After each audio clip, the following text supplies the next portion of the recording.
Hello ನಮಸ್ತೆ ಸ್ನೇಹಿತರೆ, welcome back to our channel. ಮತ್ತೊಮ್ಮೆ ಮಗದೊಮ್ಮೆ ನಿಮಗೆ ಸ್ವಾಗತ ಮಾಡ್ತಾ ನಾನು ದೀಪ್ತಿ.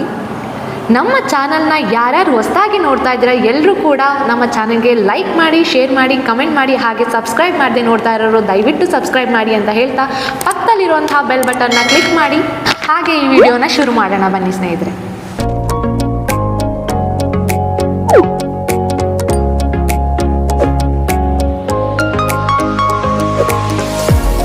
ಇವತ್ತು ನಾವು ಅದ್ಭುತವಾದಂತಹ ಪವಾಡ ನಡೆಯೋ ಸ್ಥಳಕ್ಕೆ ಬಂದಿದ್ದೀವಿ. ಅದೇ ದಸರಿಘಟ್ಟ ಚೌಡೇಶ್ವರಿ ದೇವಸ್ಥಾನ. ಇಲ್ಲಿ ಆ ದೇವಿನೇ ತನ್ನ ಕಳಶದ ಮೂಲಕ ನಿಮ್ಮ ಸಮಸ್ಯೆಗಳನ್ನು ಅರ್ಥಕೊಂಡು ಬರವಣಿಗೆ ಮೂಲಕ ನಿಮ್ಮ ಸಮಸ್ಯೆಗಳಿಗೆ ಪರಿಹಾರ ನೀಡ್ತಾಳೆ. ಸೊ ಬನ್ನಿ ಸ್ನೇಹಿತರೆ, ಈ ದೇವಸ್ಥಾನದ ಬಗ್ಗೆ ಮುಂದೆ ನೋಡೋಣ. ನೋಡಿ ಸ್ನೇಹಿತರೆ, ಇಲ್ಲಿ ಕಾಣ್ತಾ ಇರುವಂತಹ ಗೋಪುರ ರಾಜ್ಕುಮಾರ್ ಫ್ಯಾಮಿಲಿಯವರು ಕಟ್ಸಿದ್ರಂತೆ. ಸೊ ಏನಕ್ಕೆ ಕಟ್ಸಿದ್ರಪ್ಪ ಅಂತ ಅಂದರೆ, ರಾಘವೇಂದ್ರ ರಾಜ್ಕುಮಾರ್ ಅವರಿಗೆ ಒಂದು ಹೃದಯ ಸಮಸ್ಯೆ ಇರುತ್ತೆ, ಹೃದಯಾಘಾತದ ಸಮಸ್ಯೆ ಇರುತ್ತೆ. ಸೊ ಅವರು ಯಾವುದ್ಯಾವುದೋ ಹಾಸ್ಪಿಟ್ಲಿಗೆ ತೋರಿಸಿದ್ರು ಅಲ್ಲಿ ಹುಷಾರಾಗಿರಲ್ಲ. ಸೊ ಅಮೆರಿಕದಲ್ಲಿ ತೋರಿಸ್ತಾ ಇರ್ತಾರೆ ಅವರು. ಆಗ ರಾಜ್ಕುಮಾರ್ ಸರ್ ಅವರು ಫ್ಯಾಮಿಲಿ ಬಂದ್ಬಿಟ್ಟು ಈ ದೇವಿ ಹತ್ರ, ಚೌಡೇಶ್ವರಿ ದೇವಿ ಹತ್ರ ಬಂದು ಕೇಳ್ತಾರಂತೆ, ಈ ಸಮಸ್ಯೆಗೆ ಪರಿಹಾರ ಕೊಡಮ್ಮ ತಾಯಿ ಅಂತ. ಸೊ ಆಗ ಆ ಚೌಡೇಶ್ವರಿ ದೇವಿ ತನ್ನ ಕಳಚದ ಮೂಲಕ ಬರೆಯುತ್ತಂತೆ, ನೀನು ಅಲ್ಲಿ ಟ್ರೀಟ್ಮೆಂಟ್ ಕೊಡಿಸು, ನಾನು ಅದನ್ನು ನೋಡ್ಕೋತೀನಿ, ಏನೇ ಆದರೂ ನಾನು ನೋಡ್ಕೋತೀನಿ, ಉಳಿಸ್ಕೋತೀನಿ ಅಂತ ಭರವಸೆ ಕೊಡುತ್ತಂತೆ. ಆ ಭರವಸೆ ಮೂಲಕ ಅವರು ಟ್ರೀಟ್ಮೆಂಟ್ ಕೊಡಿಸ್ತಾರೆ, ಆಪರೇಷನ್ನು ಆಗುತ್ತೆ. ಸೊ ಈಗ ರಾಘವೇಂದ್ರ ರಾಜ್ಕುಮಾರ್ ಅವರು ಚೆನ್ನಾಗೇ ಇದ್ದಾರೆ. ಹಾಗಾಗಿ ಡಾಕ್ಟರ್ ರಾಜ್ಕುಮಾರ್ ಅವರು ಟಿಪ್ಟೂರಲ್ಲೇ ಸಹ ಒಂದು ರಸಮಂಜರಿ ಕಾರ್ಯಕ್ರಮವನ್ನು ಮಾಡ್ತಾರೆ. ಅದರಲ್ಲಿ ಬಂದಂಥ ಹಣವನ್ನು ಆ ದೇವಸ್ಥಾನಕ್ಕಾಗಿ ಅಂತಲೇ ಕೊಡ್ತಾರೆ, ಕೊಡುಗೆ ಆಗಿ. ಆ ಹಣದಿಂದನೇ ಕಟ್ಟಿರುವಂಥ ಗೋಪುರ ಇದು ಕಾಣ್ತಾ ಇರೋದು. ಮತ್ತು ಇನ್ನೊಂದು ವಿಷಯ ಏನಪ್ಪ ಅಂದರೆ ಸ್ನೇಹಿತರೆ, ಸೊ ನಮ್ಮ ಪವರ್ ಸ್ಟಾರ್ ಪುನೀತ್ ರಾಜ್ಕುಮಾರ್ ಅವರು ಗೊತ್ತು, ಮರೆಯಲಾಗದಂತಹ ಮಾಣಿಕ್ಯ. ಸೊ ಅವರ ಮೊದಲನೇ ಹೆಸರು ಲೋಹಿತಾಶ್ವ ಅಂತ ಎಲ್ರಿಗೂ ಗೊತ್ತು. ಆ ಹೆಸರನ್ನು ಬದಲಾಯಿಸಲಿಕ್ಕೆ ಪುನೀತ್ ರಾಜ್ಕುಮಾರ್ ಅಂತ ಇಡಲಿಕ್ಕೆ ಸಲಹೆ ನೀಡಿದಂಥ ತಾಯಿ ಕೂಡ ಇವರೇ, ಚೌಡೇಶ್ವರಿ ದೇವಿ.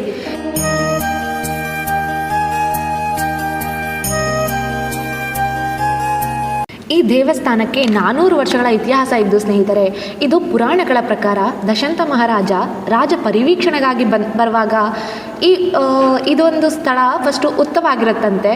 ಈ ಉತ್ತದೊಳಗೆ ದೇವಿ ಇರ್ತಾಳೆ, ಗೊತ್ತಿರಲ್ಲ ಅವ್ರಿಗೆ. ಅವರು ಹೋಗ್ತಾ ಬರ್ತಾ ಆ ಉತ್ತಕ್ಕೆ ಕೈ ಮುಗ್ದು ಹೋಗ್ತಾ ಇರ್ತಾರಂತೆ ಯಾವಾಗಲೂ ದಶಂತ ಮಹಾರಾಜರು.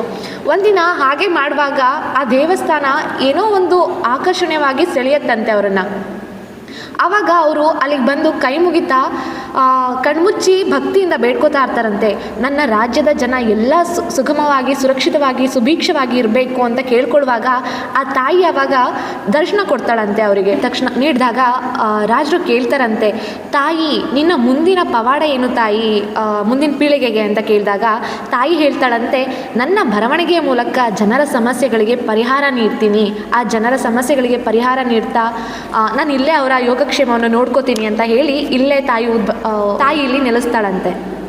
ಹಾಗೆ ಈ ಊರಿಗೆ ರಾಜರ ದಶಂತ ಮಹಾರಾಜರ ಹೆಸರನ್ನೇ ಈ ದಸರಿಘಟ್ಟ ಅಂತ ಹೆಸರನ್ನ ಇಡ್ತಾರೆ ಈ ಊರಿಗೆ.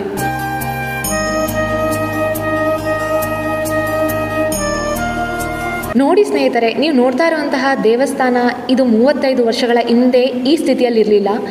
ತಾಯಿಯ ಅಪ್ಪಣೆ ಮೇರೆಗೆ ಈ ದೇವಸ್ಥಾನವನ್ನು ಆದಿಚುಂಚನಗಿರಿಯ ಮಹಾಸಂಸ್ಥಾನಕ್ಕೆ ವರ್ಗಾಯಿಸ್ತಾರೆ.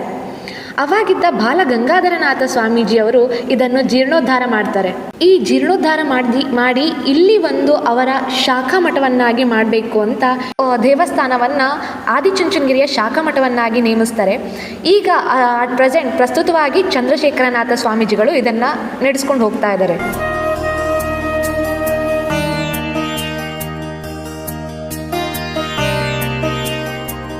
ನೋಡಿ ಸ್ನೇಹಿತರೆ, ಈ ತಾಯಿಯ ಇನ್ನೊಂದು ಪವಾಡ ಏನಪ್ಪ ಅಂದರೆ, ನಮ್ಮ ದೇಶದ ಪ್ರಧಾನಿಯಾದಂತಹ ನರೇಂದ್ರ ಮೋದಿ ಅವರ ಭವಿಷ್ಯ ಕೂಡ ಈ ತಾಯಿ ನುಡಿದಿದ್ಲಂತೆ. ಸೊ ಹೇಗೆ ಅಂತ ಅಂದರೆ, 2013ರಲ್ಲಿ ಅವರು ಗುಜರಾತ್ನ CM ಆಗಿರ್ತಾರೆ. ಆ ಟೈಮಲ್ಲಿ ಬೆಂಗಳೂರಿಗೆ ಬಂದಾಗ ಈ ತಾಯಿಯ ದರ್ಶನ ಪಡಿತಾರಂತೆ. ಆಗ ತಾಯಿ ಅವರ ಬಗ್ಗೆ ಒಂದು ಭವಿಷ್ಯ ನುಡಿತಾಳೆ ಬರವಣಿಗೆಯ ಮೂಲಕ, 2014ಕ್ಕೆ ನೀನು ಪ್ರಧಾನಿ ಆಗ್ತೀಯಾ ಅಂತ. ಸೊ ಆ ಭವಿಷ್ಯ ನುಡಿದಿದ್ದು ಸತ್ಯ ಆಗಿದೆ. ಅವರು ಪ್ರಧಾನಿಯಾಗಿ ಸಹ ಪ್ರಮಾಣ ವಚನ ಸ್ವೀಕರಿಸಿದ್ರು. ಸ್ನೇಹಿತರೆ, ಇಲ್ಲಿ ಏಪ್ರಿಲ್ ತಿಂಗಳಲ್ಲಿ ಜಾತ್ರೆ ನಡೆಯುತ್ತೆ.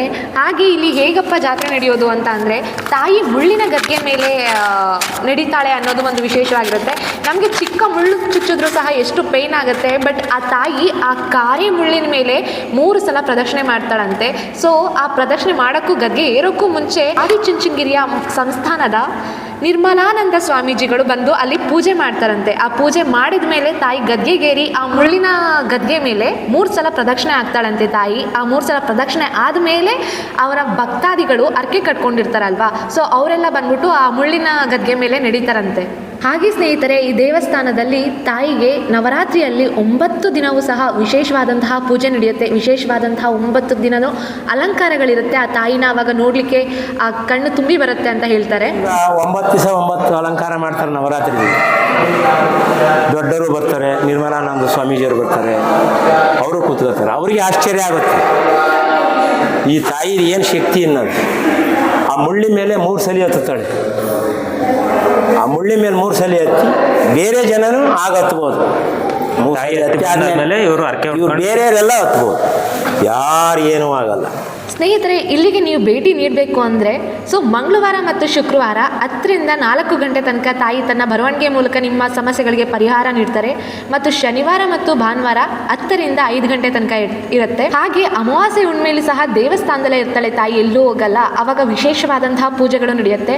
ಹಾಗೆ ತಾಯಿ ಮನೆಗೆ ಪ್ರವಾಸಕ್ಕೆ ಅಂತ ಹೋಗ್ತಾಳೆ. ಅಂದರೆ ಯಾರಾದರೂ ಈಗ ಏನಾದರೂ ಇದ್ದರೆ ಮನೆಗೆ ಕರ್ಕೊಂಡು ಹೋಗ್ತಾರಲ್ಲ ದೇವ್ರನ್ನ, ಸೊ ಆ ಥರ ಪ್ರವಾಸ ಅಂತ ಹೋಗ್ತಾಳೆ ತಾಯಿದೆ. ಪ್ರವಾಸಕ್ಕೆ ಅಂತ ಹೋದಂಥ ಟೈಮಲ್ಲಿ ತಾಯಿ ದೇವಸ್ಥಾನದಲ್ಲಿರಲ್ಲ ಸ್ನೇಹಿತರೆ, ಅದನ್ನು ನೀವು ನೋಡ್ಕೊಂಡು ಹೋಗಬೇಕಾಗುತ್ತೆ. ಸೊ ಹಾಗೆ ದಿನ ದಾಸೋಹ ಇರುತ್ತೆ ಅಲ್ಲಿ ಖಂಡಿತ.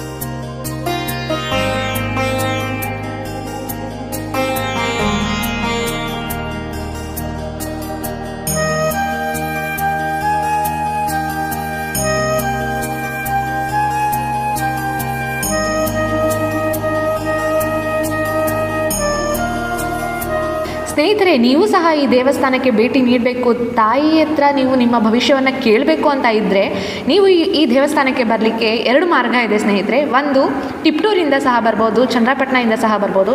ಟಿಪ್ಟೂರ್ ಹತ್ರ ಬಂದರೆ 10ರಿಂದ 15 ಕಿಲೋಮೀಟರ್ಸ್ ಆಗುತ್ತೆ. ಚನ್ನರಾಯಪಟ್ಟಣದಿಂದ ಬರಬೇಕು ಅಂದರೆ 25ರಿಂದ 30 ಕಿಲೋಮೀಟರ್ಸ್ ಆಗುತ್ತೆ ಸ್ನೇಹಿತರೆ. ಹಾಗೆ ಸ್ನೇಹಿತರೆ, ನೀವು ಚನ್ನರಾಯಪಟ್ಟಣದಿಂದ ಬರ್ತೀರಾ ಅಂದರೆ ಅಲ್ಲಿ ಟೈಮಿಂಗ್ಸ್ ಬಸ್ಸಿಗೆ ವೆಯ್ಟ್ ಮಾಡಿ ಬರಬೇಕಾಗ್ತದೆ. ಬಟ್ ಟಿಪ್ಟೂರಿಂದ ಬರ್ತೀನಿ ಅಂದರೆ ಅಲ್ಲಿ ಯಾವಾಗಲೂ ಬಸ್ಗಳಿರುತ್ತೆ. ಅದರ್ವೈಸ್ ಅಲ್ಲಿ ಆಟೋ ಸಹ ಪ್ರೊವೈಡ್ ಇರುತ್ತೆ. ಆಟೋಗಳಲ್ಲೂ ನೀವು ಯಾವಾಗ ಬೇಕಾದರೂ ಬರ್ಬೋದು. ಸೊ ಈ ಒಂದು ಮಾಹಿತಿ ನಿಮಗೆ ಇಷ್ಟ ಆದರೆ ನಮ್ಮ ಚಾನಲ್ನ ಲೈಕ್ ಮಾಡಿ, ಶೇರ್ ಮಾಡಿ, ಕಮೆಂಟ್ ಮಾಡಿ, ಹಾಗೆ ಸಬ್ಸ್ಕ್ರೈಬ್ ಮಾಡಿ. So thank you.